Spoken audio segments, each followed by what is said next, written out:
Hello, and welcome to the World Happiness Week. My name is Ilona Boniwell. I'm working in the field of positive psychology, and I've been working in this field for the past 20 years. So I'm here today with you to share my perspective on how we can build future-ready citizens, on what we can possibly do to ensure that our children are fit for the future. So let me share my screen with you.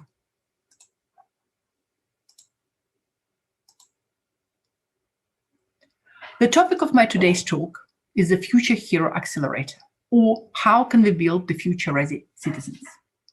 And I would like to start this talk by sharing a personal story. So I actually grew up in a country that no longer exists. This country is called the Soviet Union. And when I was a child, this country was actually quite a happy place, differently from what people would think. I was one of those pioneers on the picture, in fact. What people don't usually know is that the life on the ground wasn't actually as terrible as we would imagine it to be. The school was quite nice. The school was academically very capable. In fact, let's say the history lessons were potentially a little bit biased, but the math lessons were perfectly fine. And so when I was about 12 years old, the whole world came to the end. So now you actually know how old I am. You can figure it out. Slowly, the country started breaking up. Everything has changed. The value systems have changed. The legal systems have changed. And for quite a while, nobody knew where this country was going, what was happening to the world, to the jobs, to education, and to the future. In fact, this breakout, the collapse of the Soviet Union lasted for minimum at least 3 years, but in reality, even longer than that. And it was really quite petrifying, to be perfectly honest. The reason I'm telling this story is because it really reminds me the story we are going through right now with the whole COVID-19. And so I actually learned two big lessons from the story. First lesson is that the things can change. In fact, the things can change rather rapidly, rather dramatically, and it can really have a very, very strong impact on how we perceive ourselves, the world, or the future. And the second lesson was that people react differently to the fact that things can change. Some people collapse and give up, or they just keep doing the same things they used to do all their lives. So when the Soviet Union collapsed, the money collapsed, the inflation went completely crazy and out of control. And some of the people just kept doing the same thing. They kept going back to the same jobs, even though they were no longer paid, or the pay they received was no longer enough or appropriate to even survive. But they just kept doing the same thing and just descending down and down and down. They didn't try to look at things, to experiment with things. They just kept doing the same thing. And then other people were different. They would have stopped, still very shocked, but they thought how to kind of look at things differently. They would have looked for the doors that were opening somewhere. They tried to do things in a completely different way from before. So many people started adjusting. They forgot their educational status or academic qualifications or professional status and said, okay, what can I now do to survive in this new world? So we saw engineers going and selling things like motorbike helmets on Polish markets in order to survive. We saw our school teachers trying to learn how to do accounting. So some people, these other people, really tried to adapt in order to function in this new reality. And I was still a child at that moment, a teenager. But I kept wondering, I had this one question: what was it that distinguished those people who did manage to adapt from those people who did not? What was the difference between them? And I couldn't really put a word on it at the time. But this question really stayed with me for many, many years. And then many years later, when I actually learned psychology and I learned positive psychology and I became one of the positive psychologists, I actually could put a word finally on it. And this word was resilience. The ability to really adapt to adversity, to bounce back from difficult life experiences, and I would also say bounce forward, to keep thinking out of the same familiar kind of cycle going round and round, to keep thinking out of the box and keep looking for new solutions and new decisions. So I actually became one of the resilience specialists, and I spent many years of my life, the last 15 years of my life, developing resilience programs like a Spark Resilience program, Face Up, philosophical dialogues, in teaching thousands of people around the world how to become more resilient. This is really one of my biggest passions. And I really do believe, and I did believe, and I do believe that resilience is a really important skill to teach in education. Was it successful? I guess it was. There was a lot of demand for those resilience programs, especially for those people working with so-called strawberry generation, the younger generations that are characterized by increased sensitivity and raising mental health problems. So there was a lot of demand. And yet resilience was always perceived as this nice to have skills.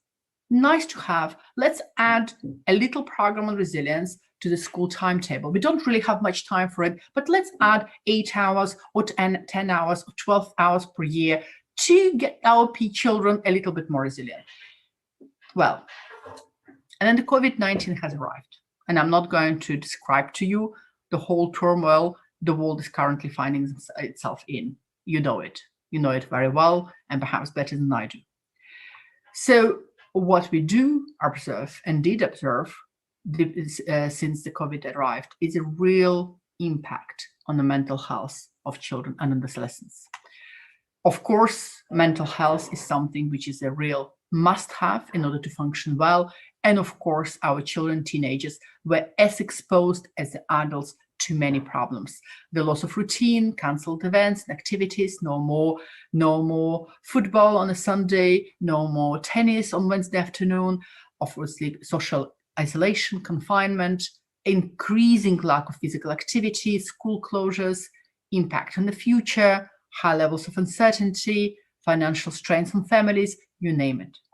And of course, when we look now at the data, and there is more data available, there is an impact. Our children are feeling more lonely, more nervous, more restless, irritable, and have more and more difficulties in concentration. And in fact, when we look at the mental health data around the world nowadays, and there are quite a few studies coming up every day, we can see very high rates of anxiety, depression, and post-traumatic symptoms in children and teenagers. And in fact, what's happening, if we are looking at children who are 6 to 10 years old, we are looking at something like 11 to 12% depression rates. When we go down to up to children who are 10 to 12, rates go up to 20, 22%. And once we start looking at the older teenagers, like from 14, 15 onwards, we are looking at the rates that are nearly 30%. And when we are looking at university students, like 18 to 19 years old, we're actually hitting over 40% and very close to 50% of mental health problems. So yes, COVID-19 did not help. Obviously, what else didn't help is the screen exposure. Under normal circumstances, our children spend up to 5 hours in front of the screens. And our teenagers, up to 7 hours in front of the screens, not counting homework and school. Under the COVID circumstances, when you look at the data, the rates have easily doubled. And that's outside of school hours. So children who were spending 3 hours are now spending 6. Children who were spending 4 hours are now spending 8, and so on. And this, as you probably know, really doesn't help mental health. So I spent a lot of my life teaching and training resilience. As a little cherry on a cake, let's add a little bit of resilience boost. Obviously, that was not enough. Many schools have invested into resilience programs. Clearly, we're seeing the consequences. That was not enough.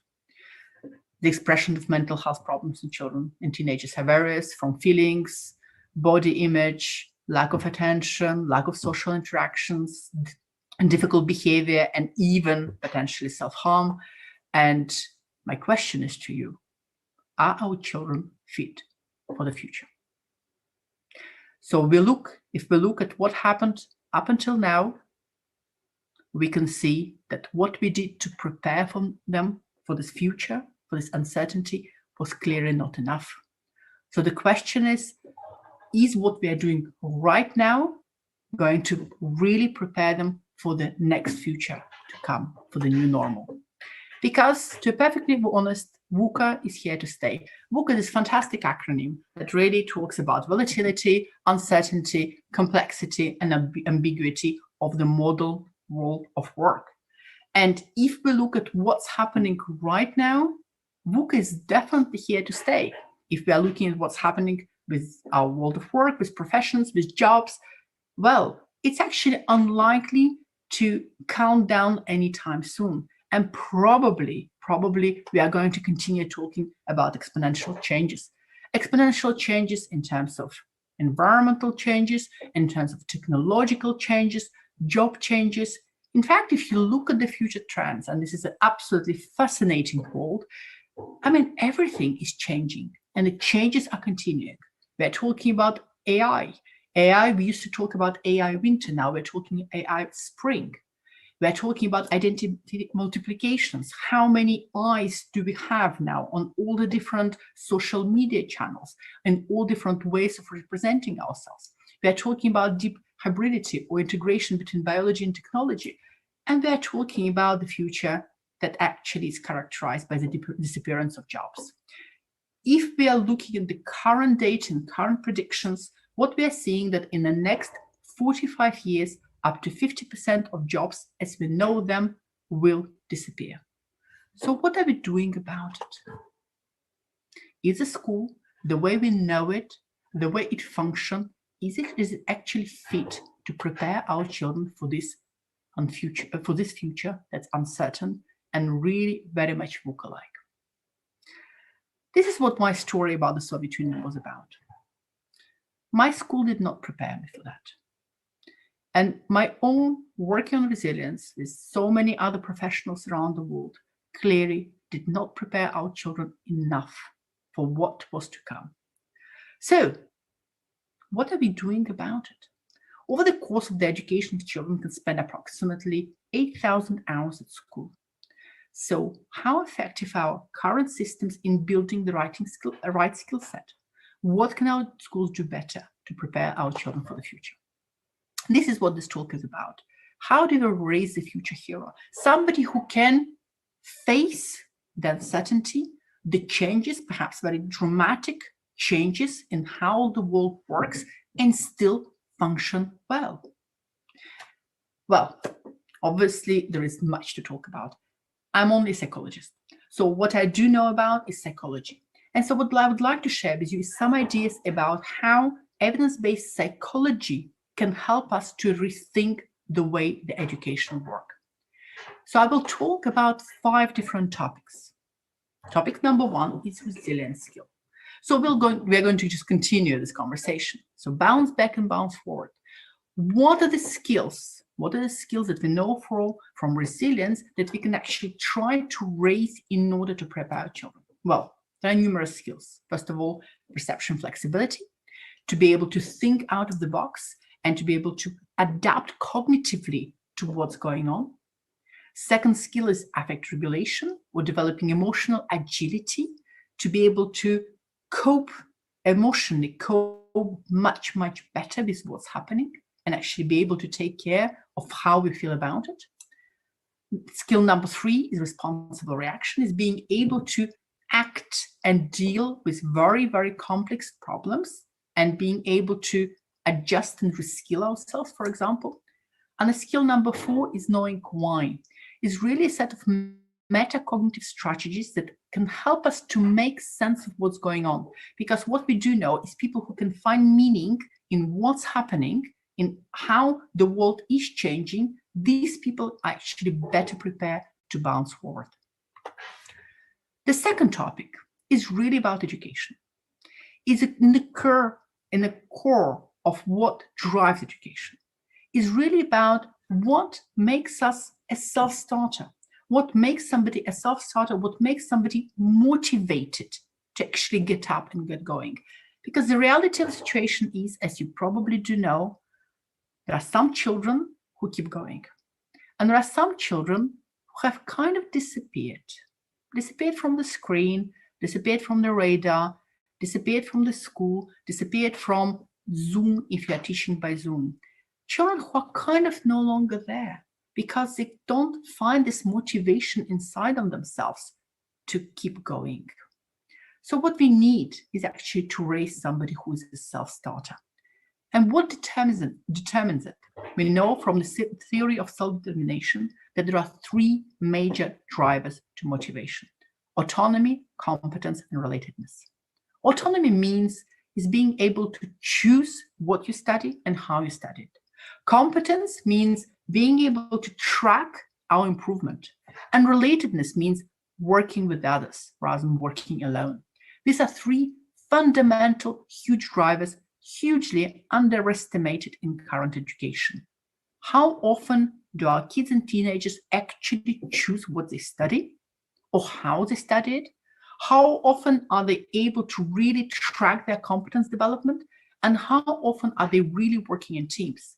Because the real world out there doesn't work alone. We always work in teams, and the school does not prepare us sufficiently for that. The point number 3 is that we keep thinking that we can raise well-rounded children. When you go to a parents-teacher meeting, very often, what do you hear? Oh, she's good in maths. She's good in English. That's fine. What I really want to talk about to you is about geography, because she really sucks in it. Well, I understand.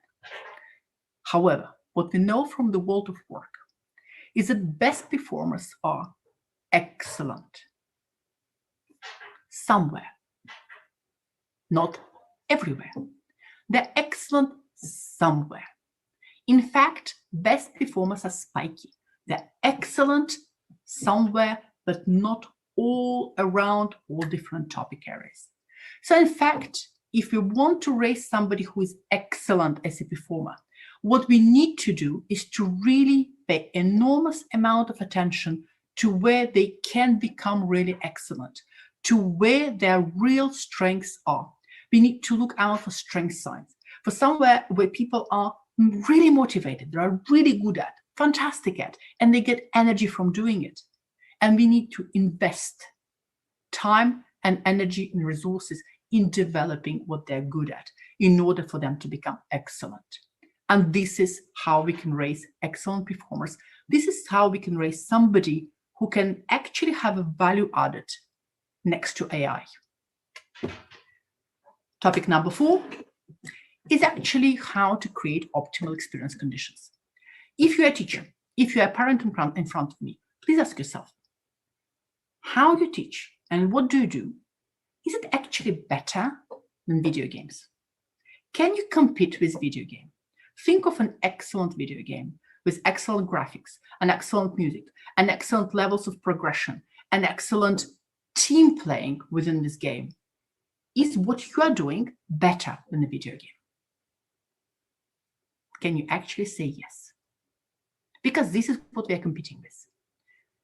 We need to ensure that learning is more fun than video games.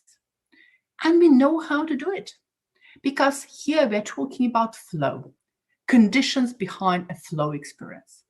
Knowing what to do, knowing how to do it, knowing how well you are doing it.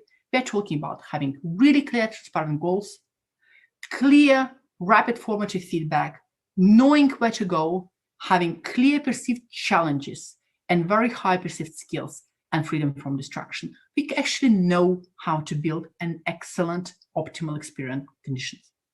We know how to do it. So the question, are we actually translating what we know into how the school works? Because if we want great engagement, and yes, we do want great engagement from our students, we need to think about how to create flow conditions for each and every one of them. And finally, the final point is that right now, around the world, there is a lot of data. There is a lot of evidence. So much evidence that actually everything is out there already. We know what works for student performance. We actually can learn from somebody called Hattie, who did a fantastic job in bringing together hundreds of meta-analyses of student performance. And what we do know is that what works better and what works less well. In this particular diagram, everything in red, forget it. Everything in yellow and green, yes, you can do a bit of, but that's not what's going to really drive extra performance. And everything in the blue zone, yes, let's invest into it. And this is not what we do. We don't talk about collective teacher efficacy. We don't talk about teacher clarity. We don't necessarily know what does it actually mean to have Piagetian programs. What we do instead, we have more homework, and that's green zone. We talk about reducing class sizes, that's green zone, okay? We keep doing web-based learning, even right now, that's yellow zone. And we continue with summer vacations, with suspension, with expelling, and lessons that are boring. So how do we compete with video games? My question is, why do we not take all this evidence and rebuild our educational systems based on what we know? And in summary, very simple. That's what we know from psychology. In order to ensure that education is there to prepare the future heroes, what we need to do is to develop resilience and adaptability, and not by having 8 or 10 hours within the school year. We need to go far, far further. We need to ignite intrinsic motivation. We must ensure that the school is better than video games. We really need to look out for the spiky ones out there, and we need to prioritize the data over tradition. And then, perhaps we can actually get them ready to walk into the future. Thank you very much. If you wanted to learn a little bit more about what we are doing, about what Positron is doing, Anglia Ruskin University is doing, please look out, connect, contact, and hope we'll continue having this great experience. Have a great Happiness Day. Have a great Happiness Week, and thank you.